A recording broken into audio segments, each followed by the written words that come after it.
So we have got a panel today, the CFO'preneur, which I love that title. And as I mentioned in the opening, the shift from traditional finance roles into true business partnership is really crucial right now. It's not about just thinking about the numbers, but really stepping into the value creation, and that's where I feel the superpower really lies for CFOs, upcoming fractional virtual CFOs right now. So on our panel today, we have Kevin Sampa, who is the finance manager for Citywide. We have Hubert Jessarathana, finance manager of Sydney Zoo, and we have Ash Samuels, who's the EN from Aldi. And interestingly enough, they just told me they're all three friends, and they actually have their own podcast, which I'll share a little bit more about. So yeah, enjoy. Thanks. All right, everyone. You're going to have to put up with our banter because we are three mates. We'll mix some serious stuff in there, but just put up with our banter. Welcome to this CFO'preneur session. I'm Kevin, and we call ourselves the AccountDads. We're just three mates really that enjoy solving problems for businesses. We're chartered accountants, but like many in this room, we enjoy having a laugh, spending time with our families. I know they say that accountants don't like having a laugh, but you guys look like friendly people. You know what actually is beautiful? That this is like a big group hug with accountants. You know, sometimes you see all these accountants on LinkedIn throughout the year, but then you come in here and it's like celebrity spotting. You're like, oh, I see you on all these posts. But anyway, I love this big group hug that we have. We have Ash here. Ash, you're our exec manager from Aldi. Hands up here, who shops at Aldi? Who has gone into Aldi to buy a 3-litre bottle of milk and walked out with 10 nicks from the special buy side? Ash, you're at Aldi, mate. Do you get the scoop on what's in the middle aisle before everyone else? No, I find out with you guys, so it's all good, mate. But how about getting discounts at the zoo? Can you hook us up? Mate, I wouldn't be the best finance manager if I get discounts to everyone and lost revenue for the business. But if you guys are, all seriousness, if you guys ever keen to look at a beautiful animal attraction out west, come check out the zoo. And just for today, if you want to go to the zoo, there's a discount code, Hubert, ABE. No, I'm just kidding. I'm just kidding. Alright, let's get some crowd engagement. So, any bookkeepers here? Hands up. You, good. How about some accountants, general accountants? A few more.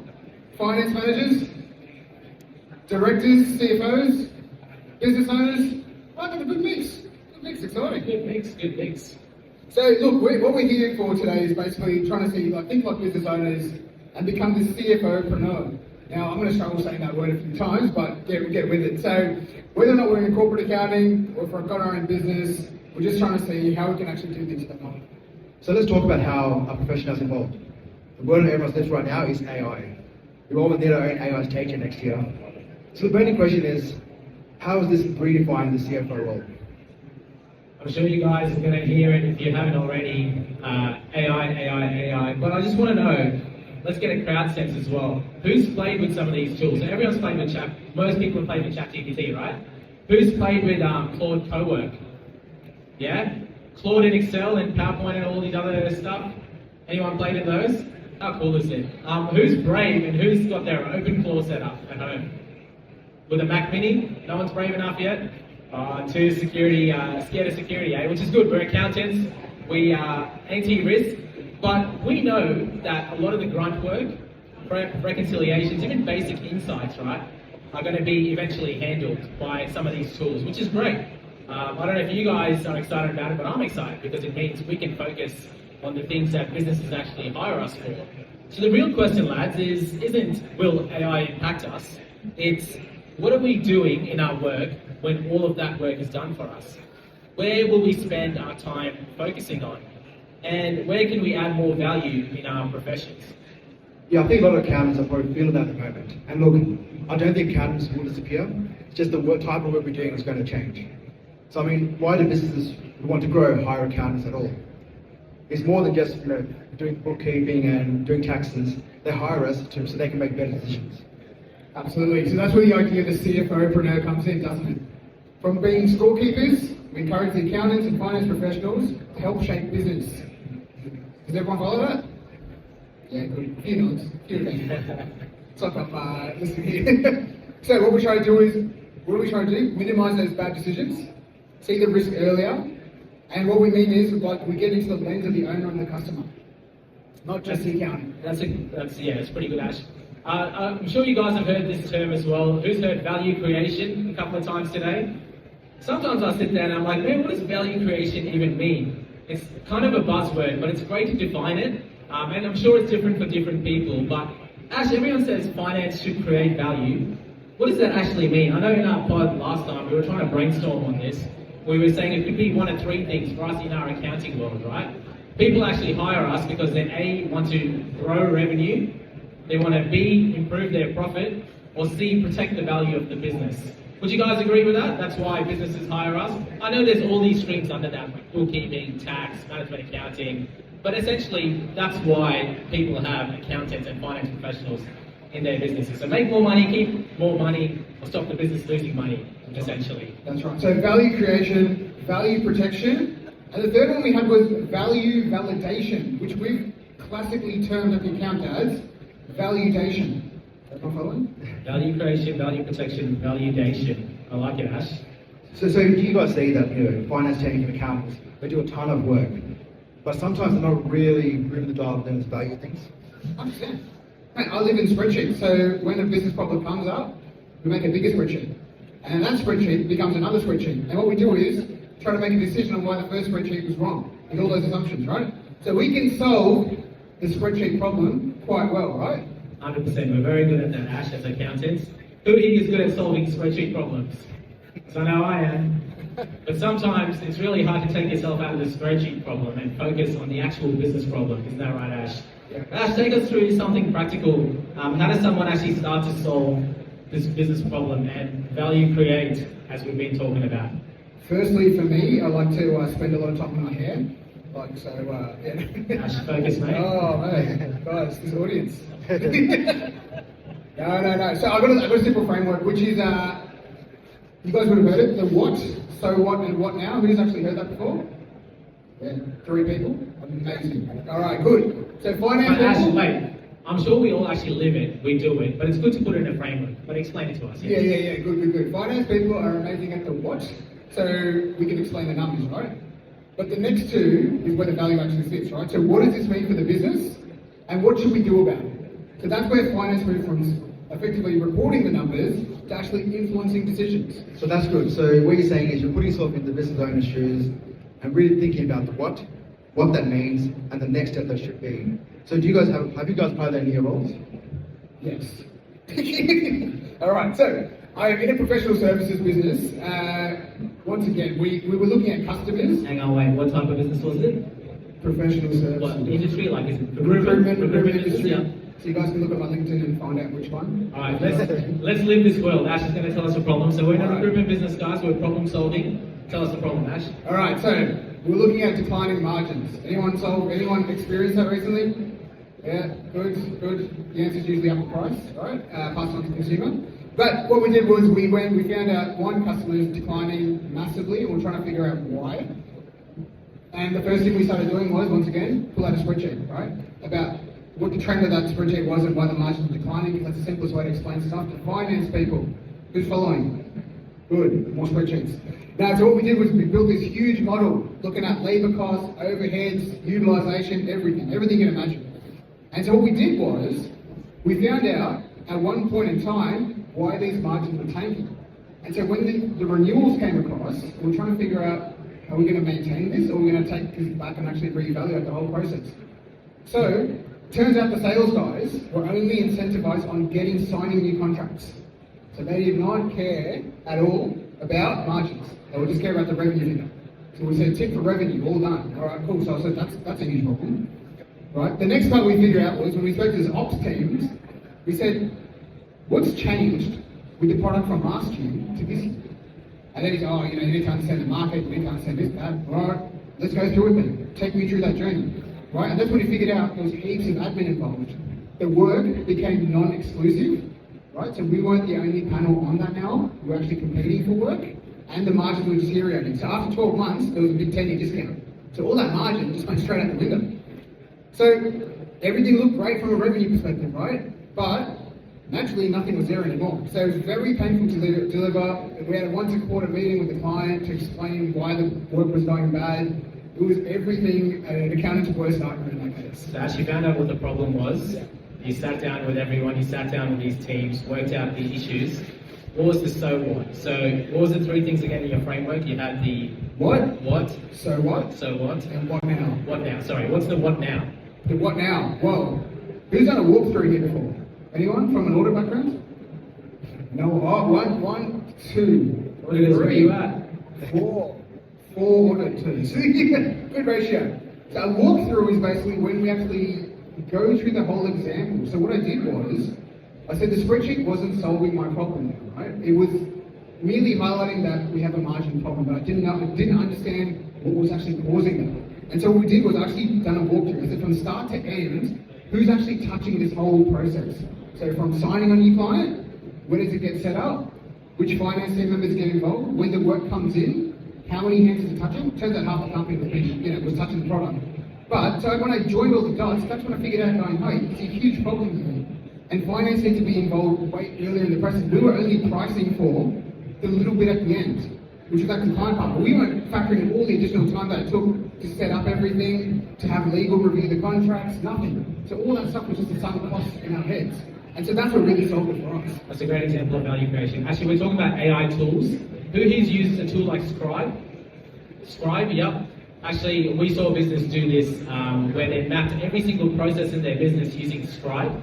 So it gave them the chance every couple of months or every half year to essentially review their processes and A, see where are we losing margin, but also B, there's all this wave of AI tools coming out. How can we enhance some of these processes with AI, or do we need to solve it with more problems? So that's a great example as well, Ash. And that's how we as finance professionals need to keep thinking in terms of how we can add value. Guys, we're going to break it up very quickly because I always find in these sessions, we sit here, we face forward, but it's actually not the panel people here that are the smartest. You guys are really smart at what you do as well. So I want you to turn to the person next to you for the next 2 minutes.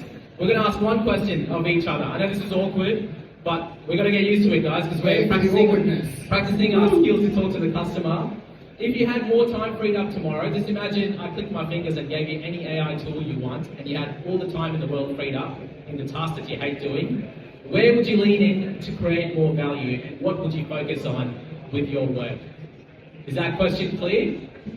I want you to turn to the person next to you. If you've talked to the person next to you, turn to the other person on the other side. We're all about accounting. We want to talk to each other. We want to build this community and have this bit of a group hug. You don't have to group hug, but you know what I mean. So I'll give you guys 2 minutes. Let's get into it. We'll come and talk to you guys as well. Yeah, that's good. Bring them all back in. Oh yeah, sorry. Everyone come back in. Come back in. Come back in. Out of the group hug. Otherwise, Kevin's going to start singing.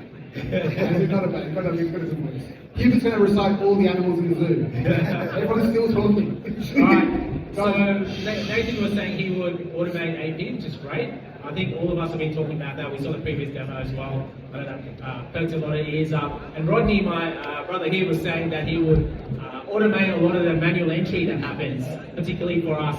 If we're bookkeeping for businesses or if we're doing data entry, that's the kind of stuff that really we want AI to take. We don't want AI to take the sexy stuff where we get to sit with the customer and talk to them. That's the good stuff. That's what they pay us for. What did you hear, Ash? I heard about spending more time with operations, so trying to figure out their bottlenecks and really trying to capitalise on that, right? It's getting a few nods. Yep. Yeah, that's good. Beautiful. I've got a cracking example as well, Ash. So in terms of how to take ourselves out of all this manual stuff, and I've got a classic spreadsheet example too. So I was working with I'm working with an electrical construction company, and we were working on the $6 million project, right? And Ash, I was sitting with this project manager month end after month end, and we kept going behind on our margins.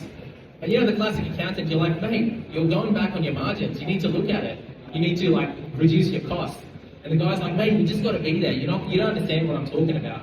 And so I did what every accountant does. Like you, Ash, I made a massive spreadsheet.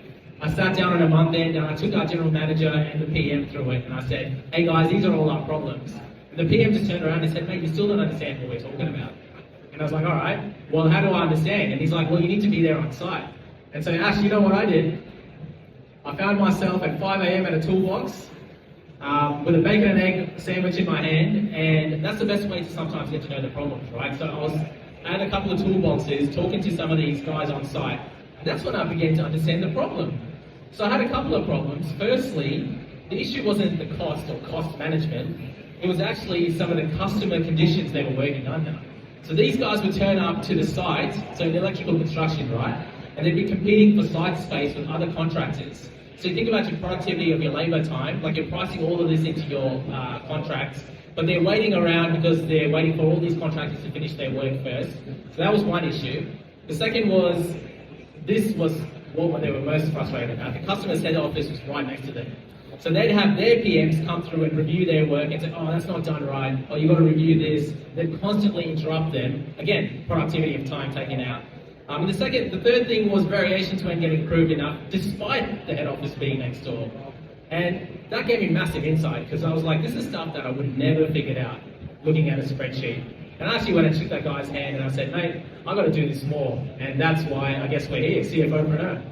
100%. So you know what, being operationally present absolutely makes more sense. Understanding the strategic priorities and really chatting to people. Like you just want that little networking session we just had. We can uncover a lot of insights straight away. So what we're saying here is that the value we provide to your business will evolve with the needs of the business as well. Now, I was fortunate enough that I was involved with the construction phase of the zoo, and what they expected from us as a finance team is very different to what it is now after we started operating. So it's important that we stay flexible in thinking and then adapt to the needs of our business as well. Yeah, I'm saying, each business goes through their own phases, right? So up front, we go through the approvals, the infrastructure, investments. Later on, it becomes about staffing, efficiency, process improvement. Later, it becomes about customers, expansion, capital, right? But with our finance team, we're stuck in a phase that was 6 months ago, so it's completely irrelevant now. Yeah, so finance is solving yesterday's problem, was already irrelevant and not very CFO'preneur-like. And it happens pretty easily with finance, it's disconnected from the rest of the business. We need to be sitting with the people like the sales teams, operations teams, to really understand what's happening. That's the stuff that AI can't do, right? Exactly, that's right. Yeah. And just like Elon Musk has humanoid robots for anyway, keep on, sorry. And just like a business owner, we need to understand also their macro environment as well. Like recently we had the cash rate increase, so we need to understand how that impacts our business as well. Yeah, that's a good point here, and the other part as well, which is the last point in our kind of session, is balancing profit and purpose. Because sometimes the best financial decision isn't just the one that gets us the biggest return. We also got to balance purpose. Who here's been to Sydney Zoo before, actually? The one in Western Sydney? Nice, it's around the corner from me, so if you guys are in town, come say hello for a barbecue. But we were talking before about profit and purpose and how Sydney Zoo's done this. Yeah, so the zoo is a really good example of this. So when we opened, we obviously had shareholders, creditors, who expect a return on investment. However, it's just as important that we have for our reputation, that the public trust us. I understand that our operation is more about taking care of animals and educating about conservation and animal welfare. So we both have a conservation arm in the business as well as the foundation. So the conservation team, they're brilliant. They put posters all around the zoo, educate. When I joined the zoo, I learned nothing about animals. I've learned so much over the years I've been there. And both these sections, they provide financial support to many charities as well. So these activities that the conservation team does and the foundation does, it doesn't improve our bottom line. However, the benefit of showing that we care about animals is definitely worthwhile. So decisions can't just be about profits. So as finance, we have to think about not just profits, but also about the reputation, the regulations, in my case, animal welfare and public perception as well. No, I understand. So it's about value protection. So profit without purpose usually creates problems. And a purpose without profit also doesn't work. So we're there to gel all that stuff in between. Cool, let's wrap it up, lads. Let's bring it back. So that's all we wanted to talk about in terms of the CFO'preneur. The accountant of the past was a record keeper. The accountant of the last 20 years, and probably still today, is this insight provider. But the accountant now and of the future, especially with AI taking some of the tasks that we don't like doing, is a value creator. And it's a person who understands the business, walks with the business, the person who helps leadership make decisions, the person who can see risks early, help them with strategy, and help them move the business forward. Is that right, Ash? Yeah, that's what AI is actually going to do, right? Push us more in that direction. We're going to be doing less of the spreadsheet work, and we're going to have a better opportunity as accountants to get further into the business, not further away. That's all from us, guys. We are the AccountDads. You can see there, you can scan our QR code and follow us. We're actually doing a session this week on YouTube. I haven't told you guys this, but we're doing a walkthrough of how you can set up cloud co-work in your finance work. So if you're interested, follow that along and we'll share that link as well. But thanks for listening in. It's been an absolute pleasure, guys. Thank you all. Thank you all.